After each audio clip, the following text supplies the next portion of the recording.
Vamos lá então, gente? Vamos. Quem faz a oração? Bom dia, Estefânia. Bom dia, Estefânia. Bom dia, Gabi. Bom dia, Gabi. Tá vendo que eu só uso o celular aqui, aparecem poucas pessoas.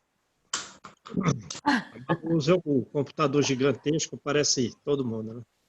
Eu boto o computador, porque eu quero ver todo mundo. Quero ver vocês.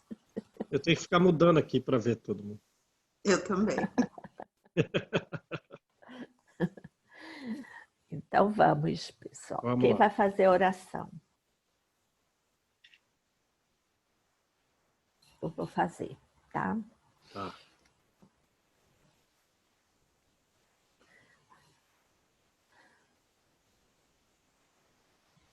Senhor Deus, Pai de amor e bondade,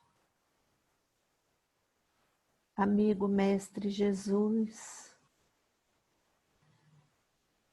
com o coração cheio de alegria, estamos novamente, Pai, reunidos para mais um estudo do Evangelho, pedindo, Senhor, os esclarecimentos necessários que nos toque o coração, a fim de colocarmos em prática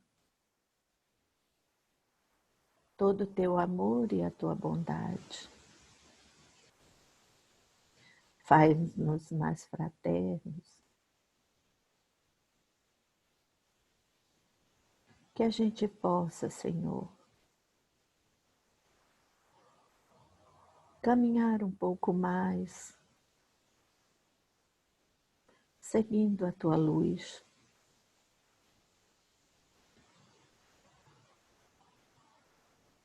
Pai, derrama a tua bênção, teu amor, a tua claridade, Senhor, sobre todos nós que aqui estamos, encarnados e desencarnados. Derrama também em todos aqueles que não puderam estar aqui hoje, Pai, mas que depois, devido à tecnologia, poderão assistir o que estudaremos hoje. Agradecemos por essa oportunidade, por mais esse dia maravilhoso, por todo o dom da vida, Pai. Nós te agradecemos e te pedimos que fique sempre conosco. Não nos deixe em momento algum.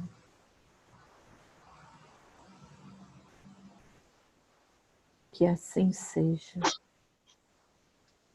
Graças a Deus.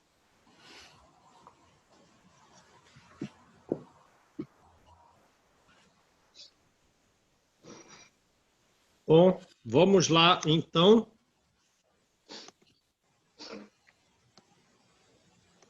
Com o estudo resumo do capítulo 22 do Evangelho. Não separeis o que Deus uniu, certo? Certo. Primeiro item, a indissolubilidade do casamento.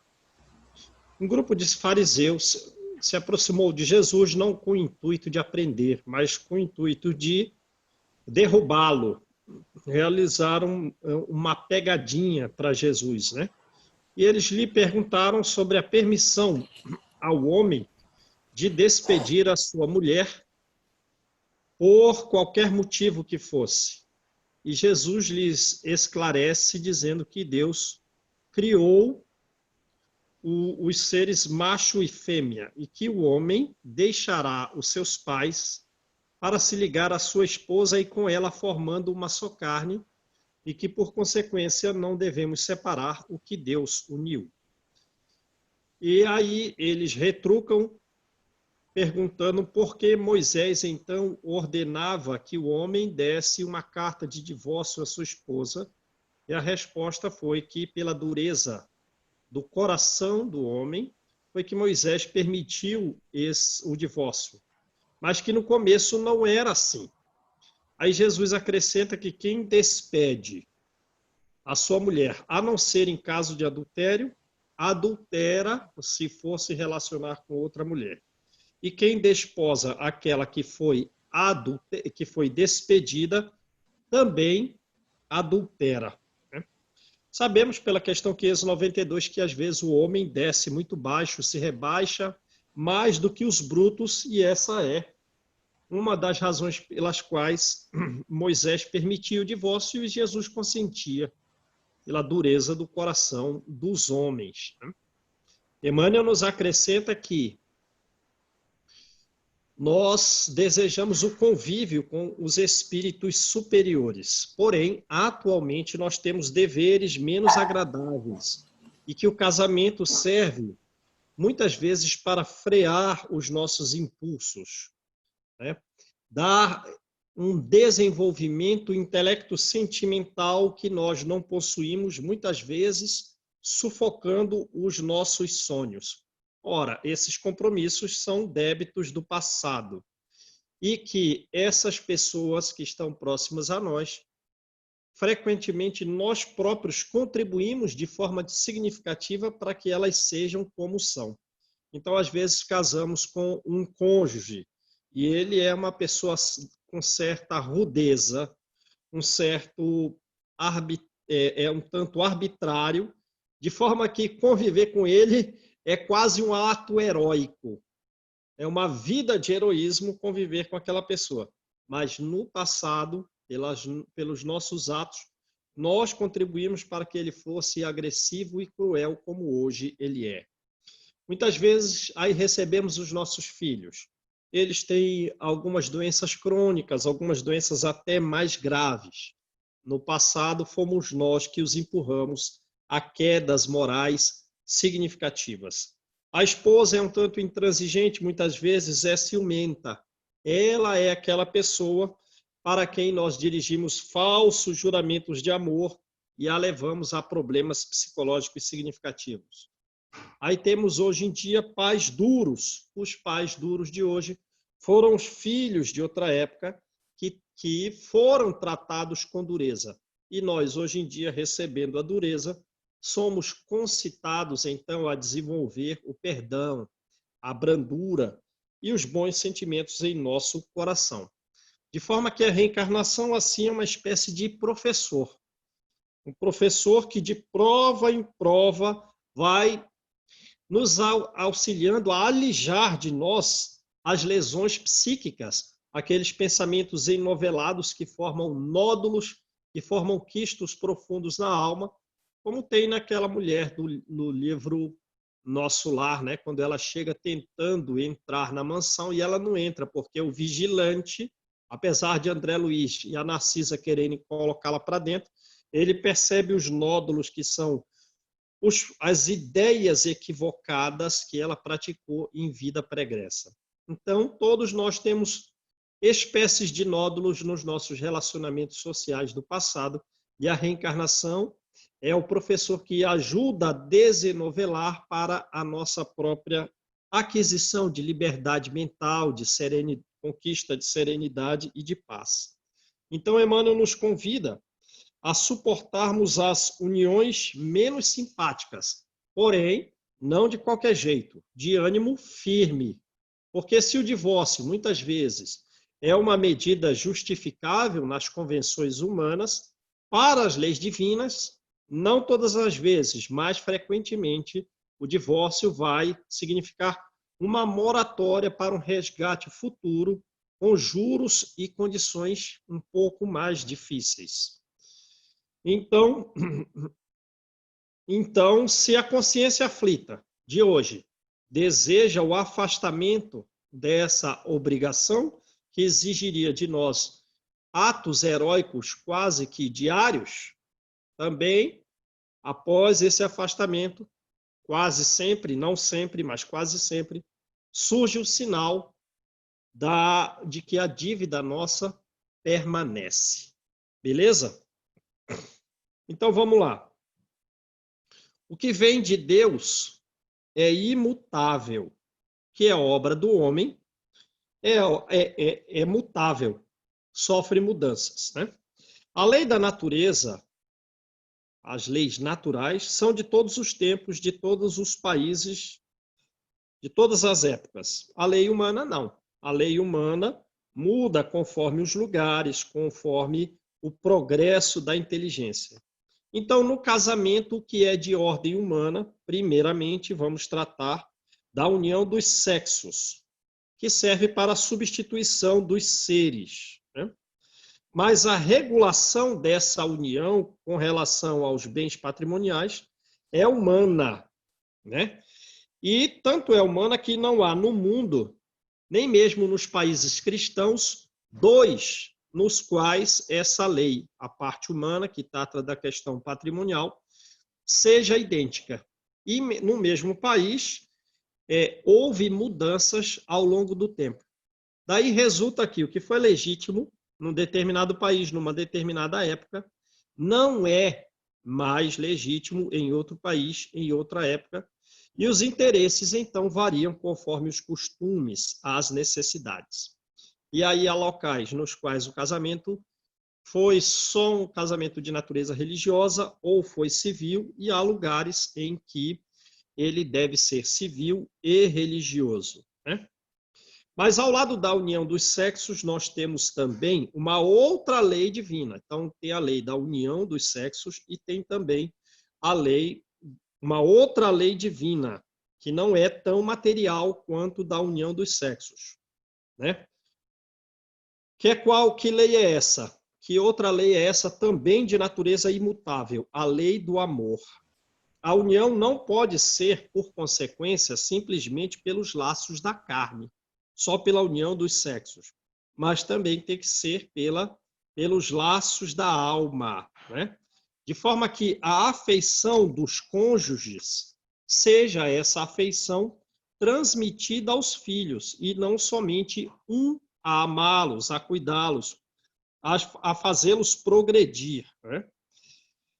Mas, digamos, essa lei tem sido levada em consideração, essa lei do amor, que conforme Joana de Ângeles, não lembro agora qual é o livro, acho que é Leis Morais, ela diz que o lar é de fundamental importância para o mecanismo da educação e que no lar deve existir, então, companheirismo, diálogo franco, solidariedade, indulgência, energia moral, para que esses espíritos que reencarnam na nossa família como filhos possam adquirir valores éticos, valores espirituais, valores intelectuais e valores morais. Então, essa é a lei do amor entre os cônjuges para a construção dessas finalidades, auxiliando ao progresso dos filhos e de si mesmos. Agora, essa lei de amor tem sido obedecida? Tem sido seguida? Não, né? Essa lei aí de sentimentos recíprocos que atrai dois seres não tem sido buscada no casamento. Não se busca, assim, a satisfação do coração. O que se tem buscado no casamento? O orgulho, a vaidade, a cupidez e todos os interesses materiais. Ora, nós sabemos, pelo nosso estudo da história nossa, que os casamentos frequentemente envolveram direitos de propriedade, né? Em que se desejava proteger linhagens de sangue, casamentos que visavam aumentar o valor das propriedades, conquistar novas terras, realizar acordo político e de proteção entre classes sociais, né? Foi também uma época, houve época, e ainda há em alguns lugares, que o casamento é uma aquisição de propriedade, como alguém compra uma televisão, compra um sofá, porque o noivo adquiria a sua noiva através do pagamento de determinadas moedas de ouro e de prata. E muitas vezes essa lei do amor que une dois seres foi substituída pelo interesse de famílias visando a estabilidade social.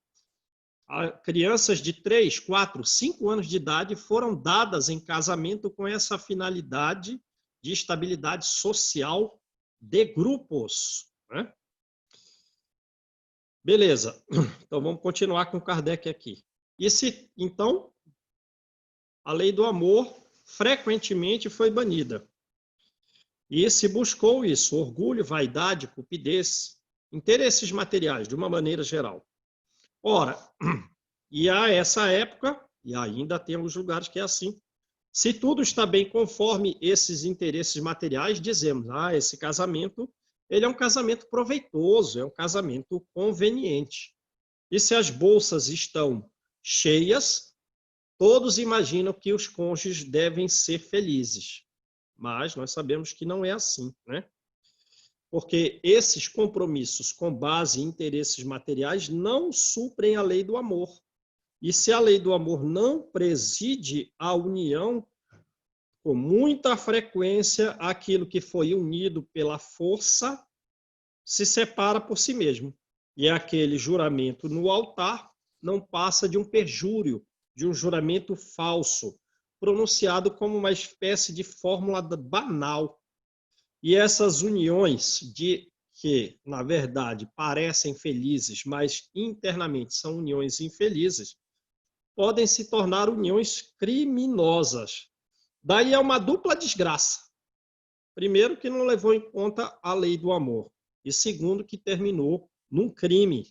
É uma dupla desgraça que poderia ser evitado se o matrimônio não se abstraísse da lei de amor.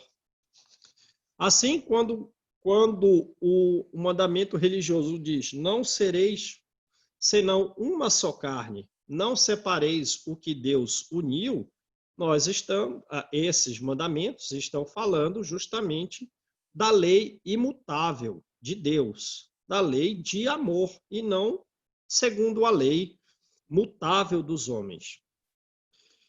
Então, por esse estudo tudo, podemos dizer que a lei civil, a lei humana, que rege as questões patrimoniais dos cônjuges e dos filhos, enfim, das famílias envolvidas, ela é supérflua e nós deveríamos voltar ao estado de natureza, casando como se fossem animais, sem essa parte legal que rege o patrimônio? Não,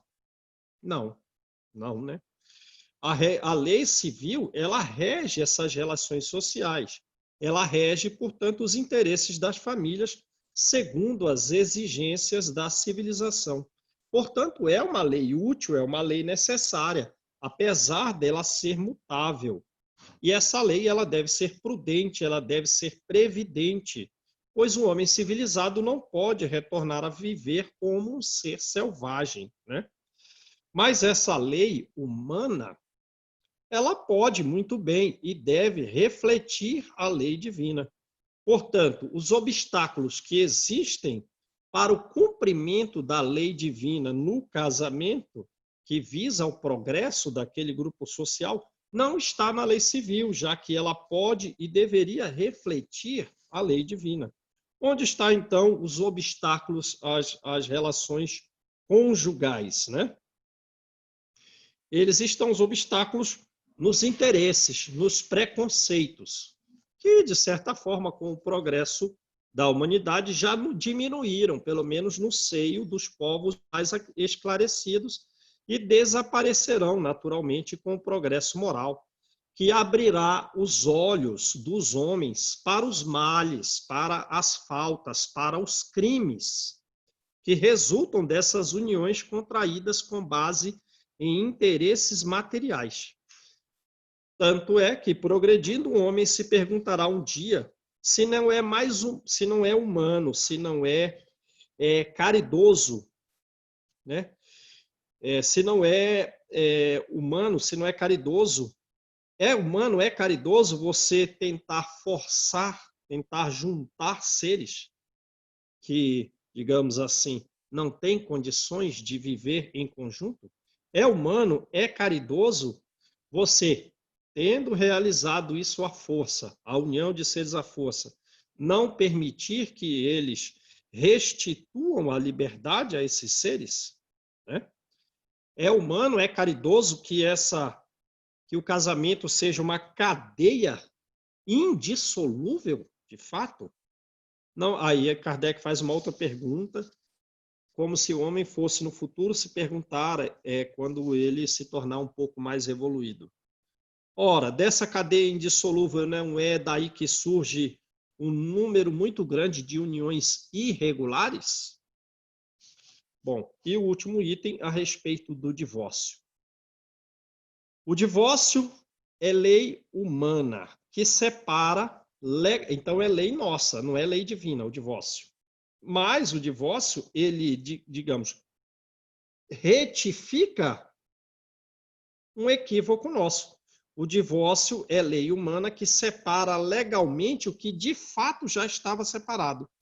Portanto, o divórcio não é contrário à lei divina, à lei da união dos sexos e à lei de amor, pois apenas reforma o que os homens fizeram. Só se aplica ao divórcio aos casos em que não se considerou nessa união a lei divina. Se fosse o divórcio contrário à lei divina, a Igreja seria obrigada a considerar como transgressores, como prevaricadores, os sacerdotes que impuseram o divórcio várias vezes a diversas uniões conjugais. E mesmo Moisés, que recomendava, pela dureza do coração dos homens, que as mulheres fossem despedidas. Né? Também seria ainda prevaricação a união com interesse, prevaricação, quer dizer, transgressão. A união com interesses unicamente, nos interesses materiais, né? No orgulho de classes e defesa de interesses sociais, sem levar em conta a própria lei de amor. Porém, nem Jesus considerou indissolúvel o casamento ao afirmar em forma de ratificação a separação que Moisés deu pela dureza do coração dos homens.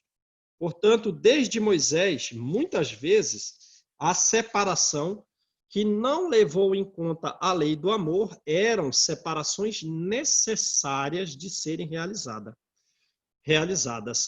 É ainda o que afirma Jesus, que no começo não foi assim, isto é, no começo da humanidade, quando o homem não estava pervertido pelo egoísmo, pelos interesses materiais, pelo orgulho, e quando nós vivíamos, mais segundo a lei de Deus. Quando as uniões eram baseadas na simpatia dos seres, no amor dos seres, e não na vaidade, né?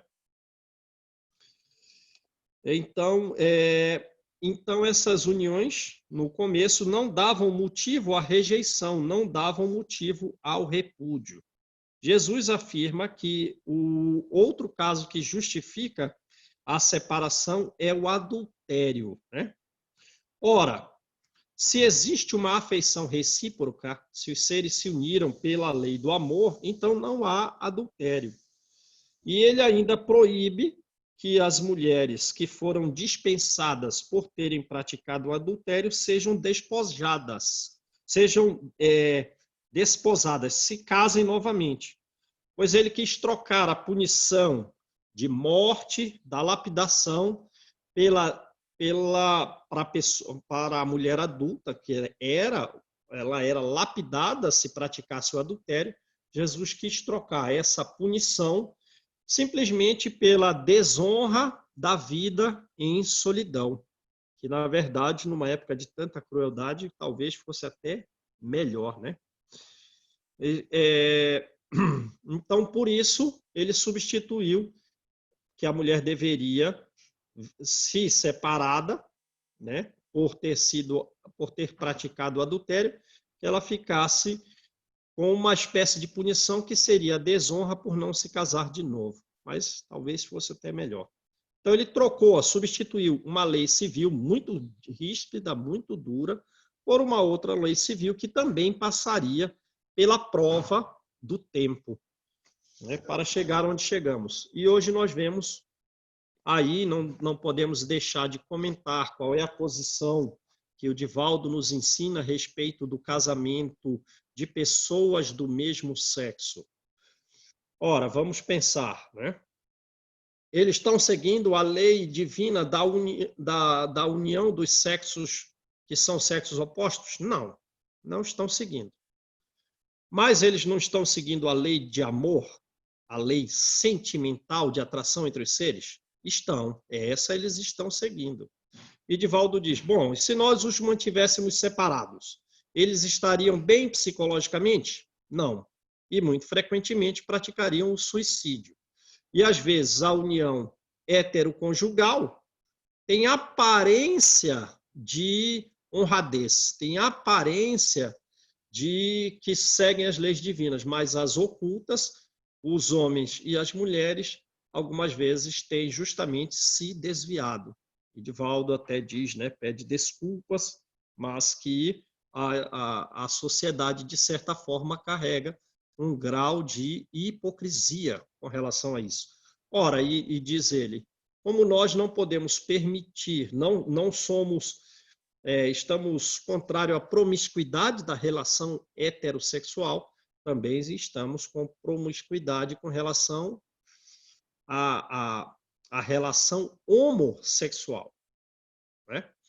Então, de uma certa forma, creio eu que essa aceitação nossa de que essas pessoas que se amam, elas se amam, mesmo sendo de sexos opostos, não estão cumprindo a união, não estão cumprindo a lei de união dos sexos, uma lei de natureza material, mas, de certa forma, essa própria lei de união dos sexos, ela vai, ao longo do tempo, passar tanto para os héteros quanto para os homos, não é? Não é verdade? Porque no futuro nós vamos nos relacionar sexualmente como hoje nós nos relacionamos? Não.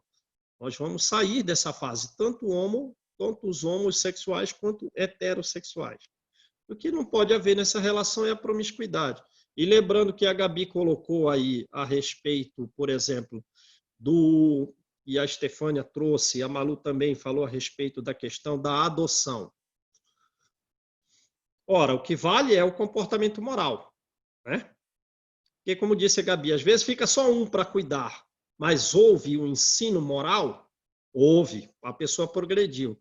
Agora, pensa bem, a criança que está lá naquele orfanato.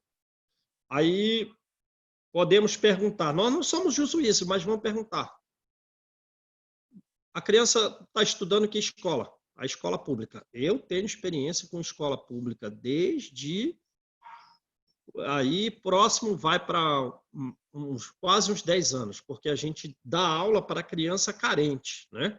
Oriunda de escola pública e com uma finalidade de aprová-las em concursos, tanto de escolas privadas, e aí são empresários que pagam essas bolsas, ou do Instituto Federal, que é o ensino médio profissionalizante do governo federal, que é gratuito. Tem concurso para passar. E a gente tem sempre esse objetivo, a gente não quer ser reforço escolar. Por quê? Porque o ensino público está efetivamente degradado. Aí você tira uma criança do ensino público e põe numa escola dessa privada, porque um casal homo tem condições de fazer isso? Tem condição. Então, desenvolve a inteligência da criança? Desenvolve. Aí pergunta aquele casal homo, vocês frequentam alguma instituição religiosa? Frequentamos. E se ele está no orfanato, tem frequência numa instituição religiosa? Não tem. Vocês não podem ter relações sexuais, não podem ter compromissos morais, não podem se relacionar promiscuamente com outros seres, não pode ser na frente da criança, tudo bem? Tudo bem. Enfim, existe uma possibilidade de fazer com que os seres, comparando as situações em que eles estejam em orfanatos, com até um acompanhamento, que a justiça pode acompanhar-se, de se interessar pelos casos de adoções de casal homem, e verificar que houve um efetivo progresso em relação à situação anterior em que eles estavam. porque foi dado uma estabilidade, foi dado um ensino moral, foi dado um ensino intelectual. Eles conseguirão, digamos, progredir moralmente, mesmo a partir de relações homossexuais, e devolver à sociedade benefícios, né? E com relação à própria relação homo, ora, pensa, os casais héteros, não vamos mais falar da parte da promiscuidade, mas, de certa forma, aquele sentimento de amor um tanto juvenil nos casais héteros não vão, ao longo do tempo, substituindo por um amor mais fraterno, por um amor de união sem tanto vínculo sexual entre os seres, aquela frequência sexual vai diminuindo e, às vezes, até para de ter, fica só uma fraternidade. Ora, isso também pode acontecer com o casal homo. E deixou de ter as relações sexuais para viver uma fraternidade. Não é esse o objetivo? Então, de certa forma, é melhor do que a situação anterior deles ficarem separados, completamente depressivos, outras doenças psicológicas significativas, ou caminhem até para o suicídio. Porque, né, nós todos temos as nossas dificuldades de um lado ou de outro, e ao longo do tempo toda essa dificuldade nossa vai passar, vai ser superada. Não é isso, gente? Beleza?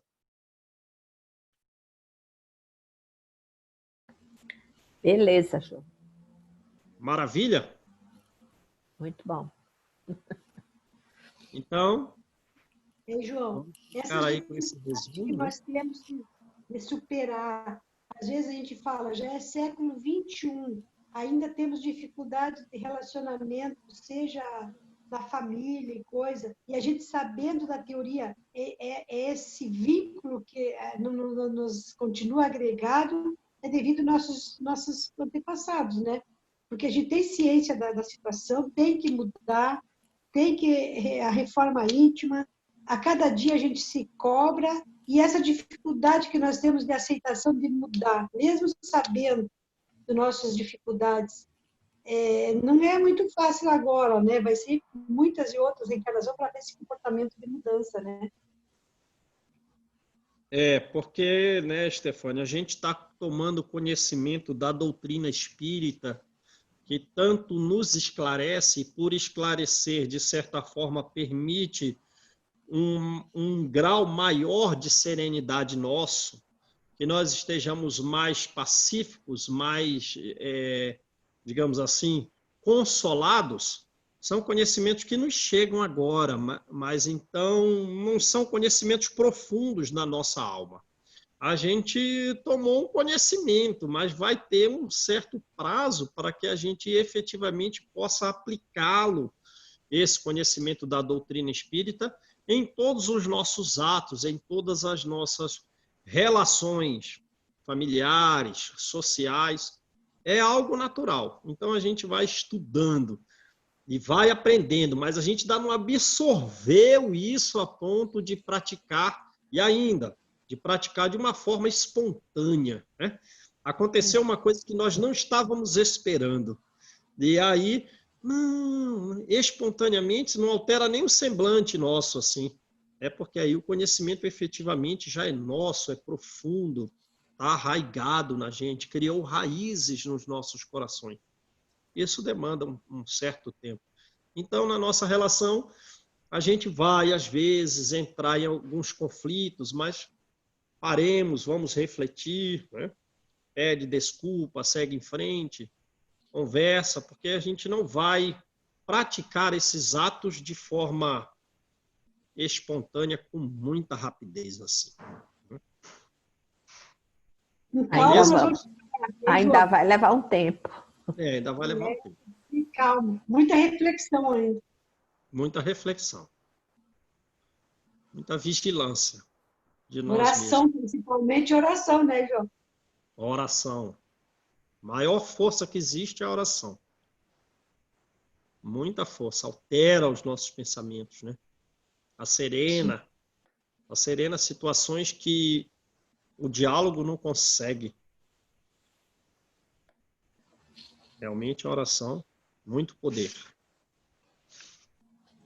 Tem muitos de nós, assim, espíritas, né? Que a gente ainda tem um certo preconceito com relação à morte. Ainda tem aquela coisa do homem velho, né? Que está enraizado ali, de que morreu, acabou e tal. É uma ruptura, uma separação eterna. Ainda tem muito disso na gente. A gente tem aquele receio, né? Porque é muito fácil a gente dizer, a morte não existe. Né? É uma passagem do material para o espiritual. Mas pensa se for teu filho. Tá? Aí você fica assim, nossa, meu filho, novinho, tem tanta coisa para viver, né? E vai embora. Então, quer dizer, a gente ainda tem muito disso. É uma coisa que ainda a gente precisa trabalhar muito. Sim. Com relação a isso. Porque você não tem... A gente, pelo menos eu falo por mim, eu não teria uma estrutura, tá, para aceitar, eu teria que aceitar, mas assim, de viver aquilo ali. Sabe? Eu não teria uma estrutura. De me separar. Isso realmente pôr em prática, né? Pôr em prática de que, foi ali. Eu convivi com a mãe do Luiz Sérgio, né?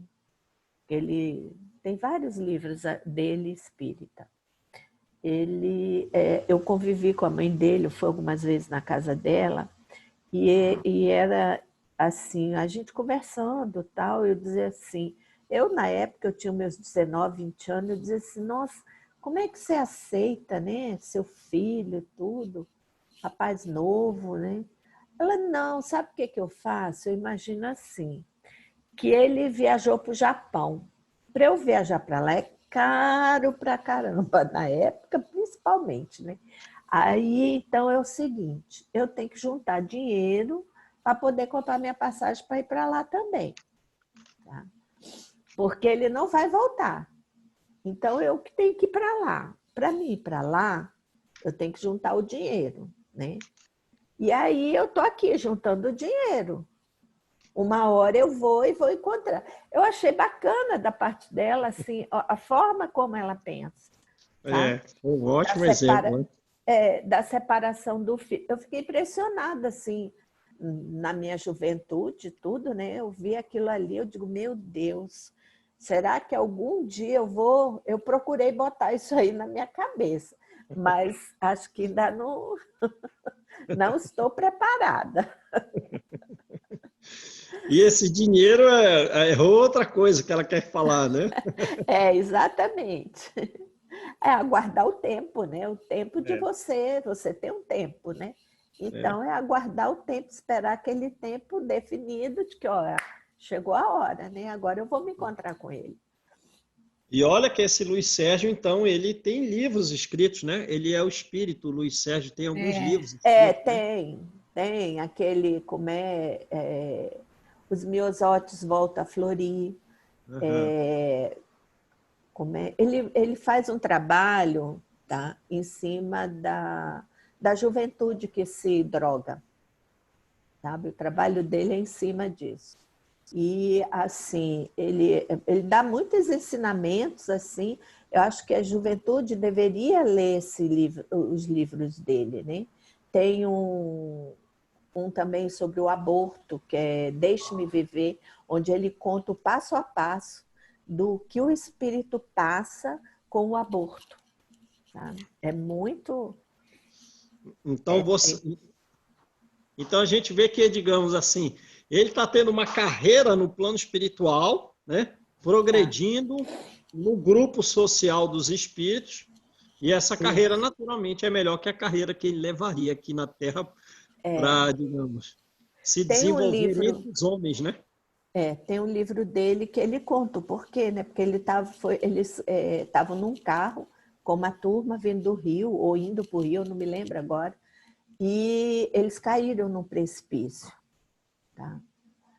E os amigos foram tudo, caíram fora era acho que um Fusca, saíram fora do carro, só ele que ficou dentro.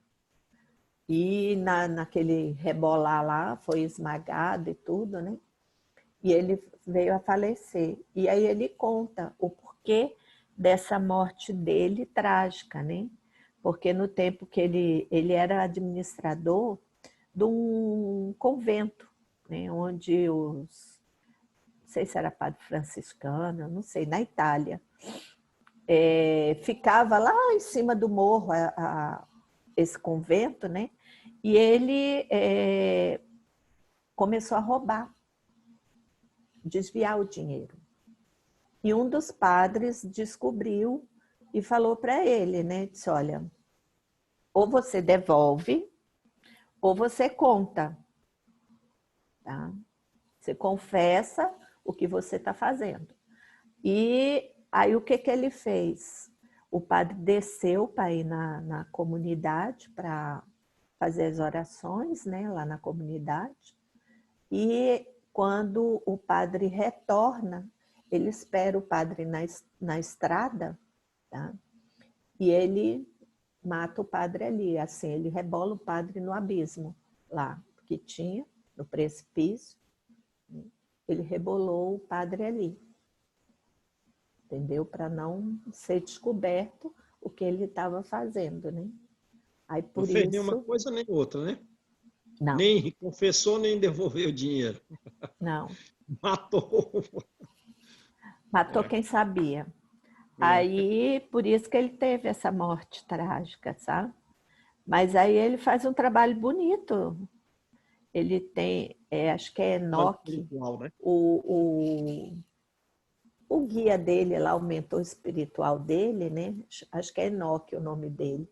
Ele é oriental, esse Enoque, e ele trabalha muito com a juventude que se droga. E ele vai participar desse grupo de trabalho com os drogados. Inclusive, na época, né, quando eu li muito esses livros dele, eu ia muito para Recife, que a minha tia mora lá, e aí eu chegava no carnaval, eu ia para a avenida lá, que tinha o carnaval lá na avenida, hoje não tem mais, mas antes era ali na avenida, vinha aqueles trio elétrico e tudo. Aí um dia eu parei, porque era o local assim, onde eles mais trabalhavam, é a época de carnaval, onde assim eles não têm descanso, né? Aí uma hora eu fui, sentei naqueles bancos assim da avenida, né? Sentei no ali e fiquei olhando, né? E imaginando eles ali no trabalho, né? De você olhar assim, aquela juventude, era aquelas bandejas de tubo de ensaio com loló, que eles disseram que aquilo era o pior que tem. E o povo lá, aquelas meninas cheirando, desmaiando, e eu rezava, eu dizia, meu Deus do céu, vai desencarnar. Aí eu, ai, minha Nossa Senhora, e eu rezava, eu ficava, eu digo, meu Deus, o que eu estou fazendo aqui? Tá? Aí eu ficava assim, dizendo, meu Deus, não quero ficar aqui não, quero ir embora. Aí eu chegava, eu chamava minha tia, eu dizia, tia, vamos embora para casa? Aí minha tia, vamos. A gente ia embora de volta para casa, nós duas. Aí o pessoal ficava lá, tudo. Eu passei a não conseguir me divertir em carnaval, imaginando o trabalho da espiritualidade para não deixar o desencarne acontecer ali com essa coisa da juventude.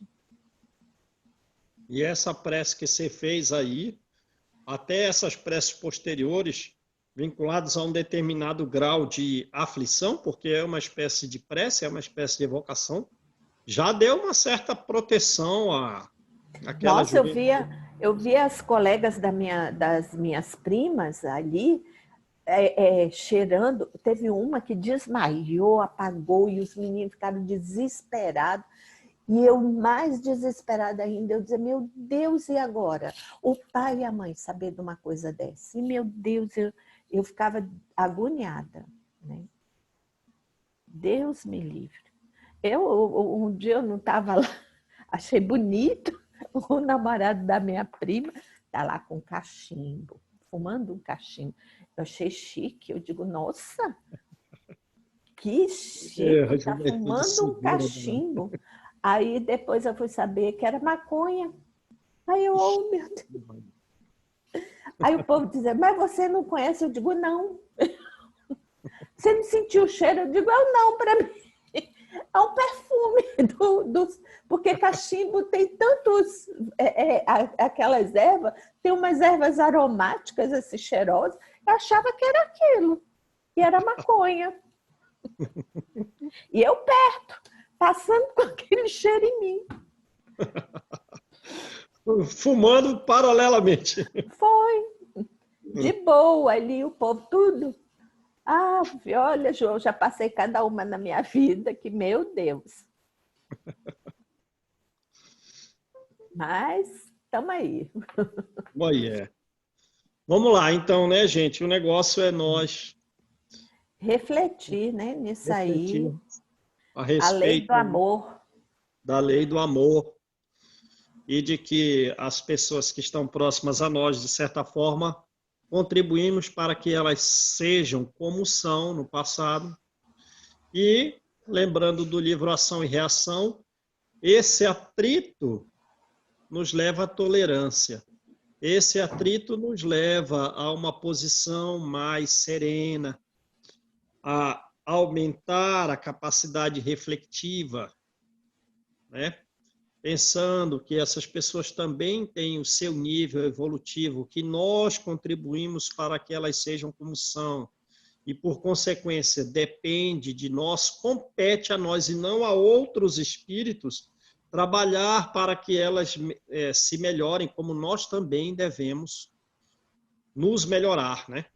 Como nós estamos a suportar fardos. Mas se eu trago a Renata aqui, ela vai dizer a mesma coisa. Então, guarda você. Então... mas, como ontem eu estava assistindo uma palestra do Elahá, onde ele diz, né, que a nossa primeira escola da vida é a família.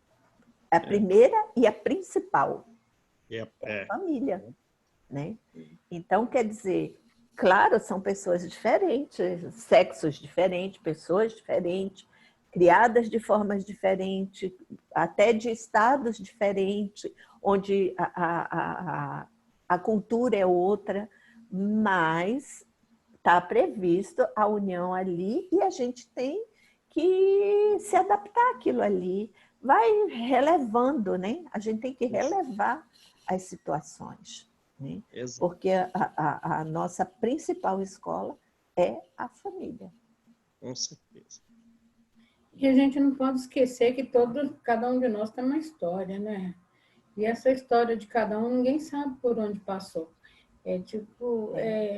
Você de repente fala assim, mas a homossexualidade...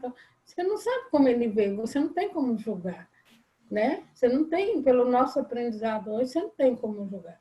Uma pessoa matou, tá errado? Matou, tá errado. Tá errado, ponto, né? Mas, assim, como que você vai ficar julgando e tirar esse amor que a gente tenta colocar? Lógico, você não vai amar um bandido, você não vai amar alguém que tirou alguém da sua família. Não vai. Mas se a gente, numa estrutura, conseguir, pelo menos não ter um ódio mortal, que é muito difícil, porque quando a gente fala assim, olha, matou seu filho, nossa, a primeira coisa, eu falei assim, eu vou matar esse trem também. Às vezes eu vou dar o castigo, a justiça, né?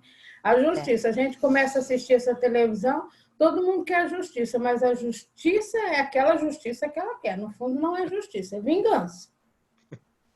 No fundo, a justiça é a vingança. Né? Porque eu quero, matou meu filho, eu quero que seja preso, mas eu quero que seja preso, mas além de prender, vai sofrer. Se morrer, vai ser melhor. Mas eu só quero a justiça. Né? Eu só quero a justiça. Então, se a gente conseguir, pelo menos, manter um equilíbrio da gente e não odiar, porque o não odiar é manter o seu equilíbrio. Né? É manter o seu equilíbrio. se você consegue pelo menos manter o equilíbrio para não enlouquecer, porque você já está com a falta doente, né, querido, ali. Você já está com a falta de um filho, de um parente, de um amigo. E ainda mais o ódio que você exerce pelo outro. Primeiro, É complicado. Quem está sofrendo muito mais é você, né? Então, se a gente, quando fala nessa lei do amor aqui, entre a família, entre no casamento e entre outros, quando a gente tenta se colocar na posição do outro, as coisas amenizam. Porque você sabe que você não a situação sempre passa por você. O ódio do outro passa por você, né? O amor que o outro sente por você passa por você. Então, nós estamos sempre ali como uma balança de tudo. Se a gente consegue perceber esse amor, fala assim, essa propaganda, igual vocês estavam colocando, a propaganda lá da adoção. Gente, se você consegue ter o amor, eu duvido que uma pessoa que pegue, lógico que tem as exceções, como tem numa família normal também, tem pai e mãe que judia, que mata a criança. Mas se você pega uma pessoa que se predispõe a dar o carinho, a dar o amor, eu quero ver qual é a condição nossa de julgar o amor que uma relação homossexual pode ter com essa criança. A gente não tem o direito e a gente não tem condições de avaliar. Porque, de repente, por tudo que eles passaram, o amor, a dedicação é muito maior do que o nosso, que está ali. A nascer o filho, e muitos dos filhos, é aquele que você nem queria ter. Não significa que você não vai judiar, não, mas não era hora de ter um filho, não era hora de... né? Então, são escolhas que a gente tem que ter consciência para fazer. Então, eu acho que é mais leve para fazer. E cada vez que você se coloca no lugar do outro, pelo menos um pouquinho, o fardo ameniza para você, não é nem tanto pelos outros, porque eu acho que nós não estamos em condição ainda de fazer as coisas para os outros. A nossa condição ainda é de fazer por nós mesmos. Aí eu não vou odiar fulano porque é melhor para o meu fígado. É melhor para o meu fígado eu não manter o ódio por fulano. Né? Eu não tenho estrutura, eu não vou sair brigando porque é melhor para mim. Eu acho que nós ainda estamos nessa função. Não é egoísmo, eu acho que não é o egoísmo de pensar, mas assim, é aquilo que a gente aguenta pelo momento. Né? E eu acho muito complicado esse troço de julgar. Vamos lá, gente. Quem faz a oração para nós aí? Vamos pedir aí para alguém que tenha feito menos oração, né? Vamos botar todo mundo para fazer oração, é importante, né? Traz a proteção das nossas casas. Então, vamos lá.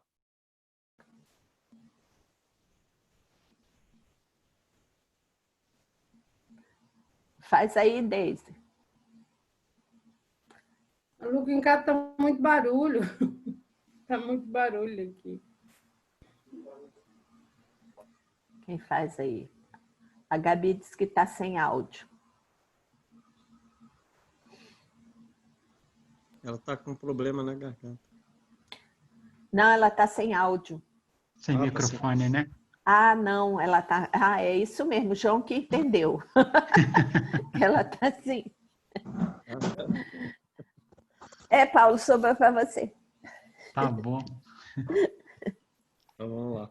Paulo, bem rapidinho, quando eu crescer eu vou ter essa voz igual a sua aí. Ah, meu Deus Por do enquanto, céu. é um merecimento seu. Aqui não dá. Por mais que eu fale alto, a batição da reforma aqui está maior. Deus a Deus. Mestre amado Jesus, agradecidos estamos pela oportunidade de estarmos reunidos, estudando esse evangelho que tanto nos auxilia, que tanto descortina, inclusive nossos preconceitos, nos ajuda no entendimento da nossa real necessidade de melhorarmos a nossa postura, de entendermos com mais clareza quais são os objetivos, onde devemos chegar, para que a nossa vida tenha mais propósito, para que caminhemos mais orientados e consigamos fazer dessa encarnação uma trajetória mais acertada, mais harmônica. Somos gratos pelos ensinamentos recebidos, por aquilo que a gente vai organizando em nossas vidas. Obrigado, Mestre. Pouco a pouco nós vamos entendendo o significado dessa palavra. À medida que vamos ganhando mais autonomia, mais poder de discernimento. Obrigado pela saúde que temos, que é um dom divino concedido por Deus que nos foi dado e a qualquer momento pode nos ser retirado. Obrigado por termos os nossos sentidos completos, que nos auxilia em muito o nosso desenvolvimento. Obrigado, Senhor, pelo facilitador aí que se empenha, que faz um esforço enorme, que tanto nos ajuda. Que continuemos reunidos e divulgando essa doutrina que nos auxilia. E a gente, de forma harmônica, cada vez mais diminuindo, né? Conforme foi dito, tirando qualquer traço de orgulho, de vaidade, e que as nossas ações sejam mais transparentes, mais caridosas, mais despretensiosas, e que sigamos assim, em frente, cada um lutando para chegar lá do outro lado, na condição de completude, de ter vindo aqui e feito aquilo que foi determinado para nós enquanto deveres, e que assim seja.